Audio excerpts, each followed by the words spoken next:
Kebayang nggak sih utang negara ini semakin menggunung? Mungkin panjenengan ada yang mikir, ngapain sih pusing-pusing mikirin utang negara? Sebentar ya. Tahukah Anda siapa yang akan dibebani dengan utang negara? Ya ujung-ujungnya kita lagi, rakyat yang harus menanggungnya, yang harus bayar gitu loh. Ternyata utang negara ini tak sekedar yang tertulis di APBN loh ya. Utang memang tercatat di APBN, utang pemerintah itu 7.900 triliun. Tapi ada di Indonesia itu yang disebut dengan hidden debt, utang sembunyi-sembunyi, dengan mekanisme bisnis to bisnis antara BUMN dengan perusahaan, termasuk dengan perusahaan Cina. Menurut EDATA ya, per September 2021 hidden debt BUMN Indonesia pada Cina, ini konteksnya ke Cina ya, 17,28 miliar dolar Amerika Serikat atau sekitar ya 246 triliun rupiah ya.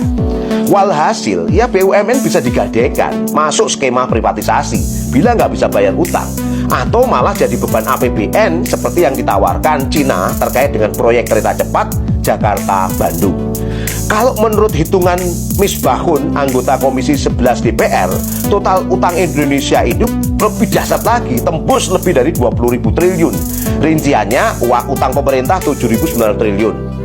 Utang BUMN ternyata dahsyat, 8.350 triliun.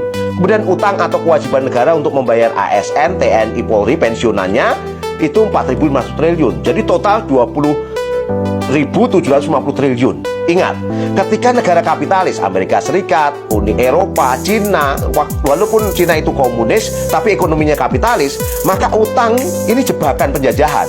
Menggelontorkan utang itu sama sekali bukan membantu, melainkan ada udang di balik batu. Utang versi kapitalis itu jebakan betul-betul. Mereka akan membebek segala sesuatu yang diperintahkan oleh negara pemberi utang, apapun itu. Lebih dari itu, utang luar negeri ini tidaklah diberikan negara-negara kapitalis kecuali dengan riba. Padahal riba itu haram bagi umat Islam. Dengan demikian hukum syarak terhadap utang luar negeri itu ya haram gitu.